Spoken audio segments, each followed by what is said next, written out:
Hello everyone, my name is Call and I am a somatic therapist as well as an astrological counselor. If you'd like to find out a little more about the work I do, you can check out my website, which is down below the video. Also down below the video is vaultoftheheavens.com, which is where you can go to find out what your particular nakshatras are. There's many websites you can go find out your nakshatras, but that's my preference.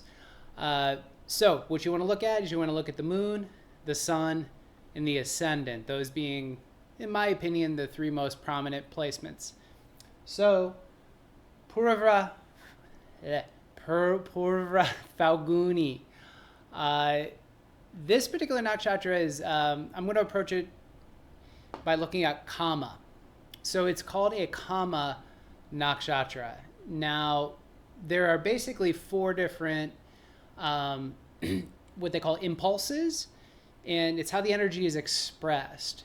In these four different impulses, you have Kama, which is essentially pleasure, and that is very relevant with this nakshatra. There's also Artha, which is sort of the movement towards material things or wealth. Then there's also the, Dharma, which is about honor. And then finally, you have Moksha, which is liberation. So all the nakshatras basically fit into one of those four categories. Now this one, like I said, is Kama. It's about the movement towards pleasure. That's not a bad thing. That's the one thing I need to emphasize. The reason why it's the movement towards pleasure has to do with the fact that it's ruled by Venus. Rajasic energy and tamasic energy, when you combine those two energies with Rajasic energy at its base, meaning positive, proactive, and movement towards something, and then tamasic energy as the expression. Anytime you see tamasic, you're talking about the physical. So with Purva Phalguni, there's an abundance of this Venus energy. The way to look at it is, I like the symbol of Venus, which is the circle, this little cross. I like to look at the cross as latitude and longitude. It's kind of the cross that embeds into the earth. Now, the circle kind of always represents the totality. So it's the totality that's anchoring into the earth. So Venus is not a spiritualizing planet. It's a planet that's personal. It's a personal planet. It's a planet, I shouldn't say it's not a spiritualizing planet. All the planets to some degree are.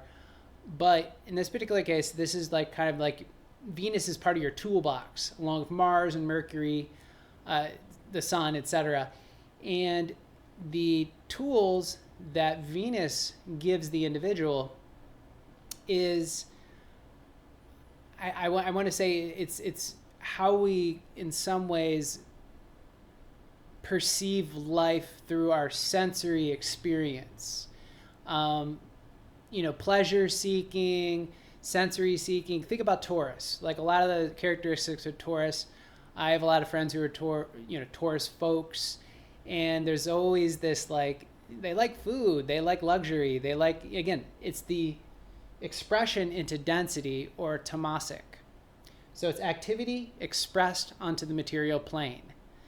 And again, the pathway is through the senses. That is how we take in life.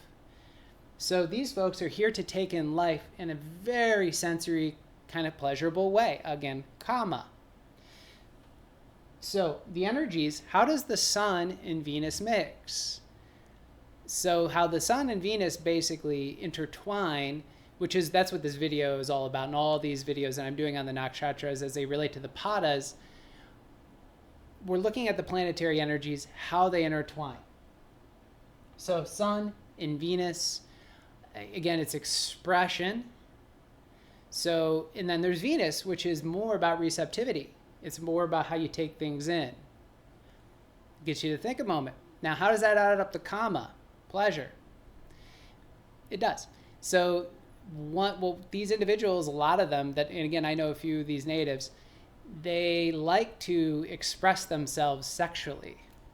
They also like to achieve or move towards relaxation, luxurious things. And again, it's this, I express myself, my individuality, my ego, my personality, but it's done in this way that's about a luxury, aesthetic, pleasure, sensory experiences, indulgences.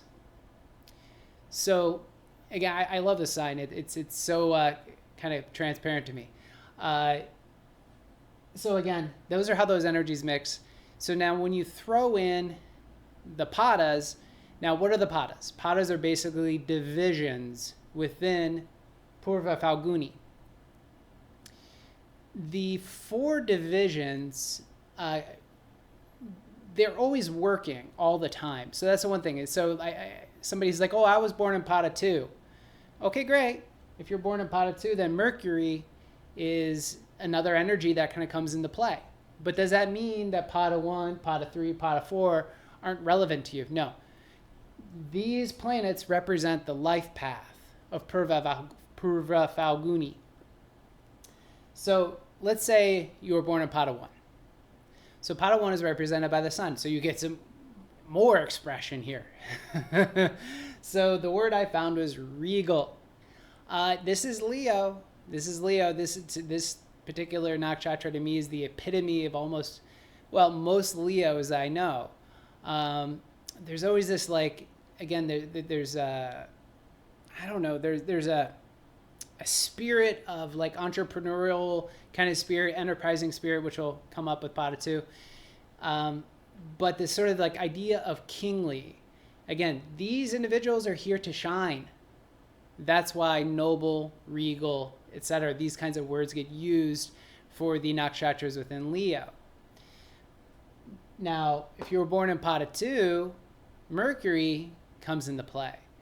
Mercury adds a degree of discernment.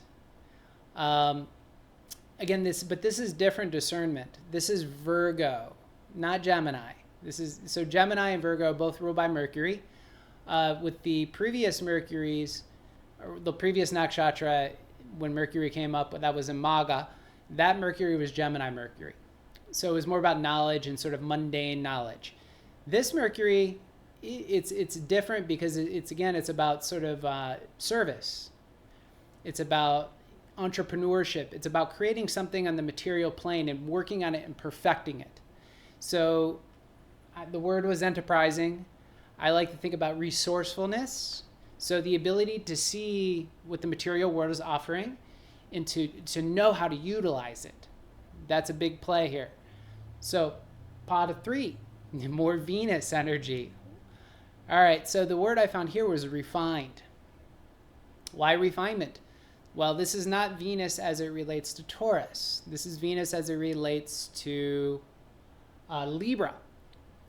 Now, Libra Venus, well, again, you think about the 7th house in astrology. The 7th house in astrology is about relating to the others. So Venus is about the sensory experience as it relates to others. So that's Venus Libra. So it's externalized Venus versus internalized Venus, which is Taurus. Internalized Venus is about, again, this sort of personal, sensual experience. Libra is about the experience of connecting to others. Sex. That's a good word for this one. It says refined. That was one of the words I found. Refined to me really,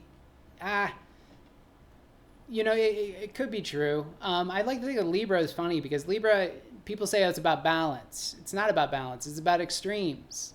It's about the movement from one extreme to the other extreme. It's about the following of one's desires to move from one extreme to the other extreme. So eventually, there's a balance that's realized. Eventually, again, it's move from one extreme to the other. So there's a little bit of trial and error process here. It's about feeling things out. It's about, again, contextualizing things with other people through feeling, through pleasure, through contact, through socializing. Sex. Sex kept coming up, and every time I ever read anything about this, it was about procreation and sex, and I think the symbol, I believe, is a cot. It's I think the front legs of the cot. The nakshatra after this is the back legs of the cot. But here, you're also going to see a little bit of a restfulness. That was the other term I saw here, is some laziness involved. Libra is kind of known to be a little bit lazy. Lazy's mean. relaxed. We'll say relaxed. That sounds better. So that's what you're going to get in Pada 3. You're going to have a little extra relaxation. But you got to keep in mind that it's about the movement between relaxation and expression. Pada 4. Get my arm out of the way. We have Mars, and I wrote passionate. More sex. This Mars is about Scorpio. It's not Aries Mars, it's Scorpio Mars. So Scorpio Mars is about transformation. Scorpio Mars is about, and again, it's about symbols of transformation. It's about the movement towards those things which are transformational. So Mars, as it applies to Scorpio, again, it's, well, why is sex always come up with Scorpio? Because it's transformative. Sex will transform you. It will bring about birth. That will transform anyone. If you have a child, it will transform you. Sex, as it applies to, let's say, the realm of Taoism or Tantra or any of those kinds of like sacred sexual practices, that's about transformation. So with these individuals, you're going to see a little bit of a spiritual bend.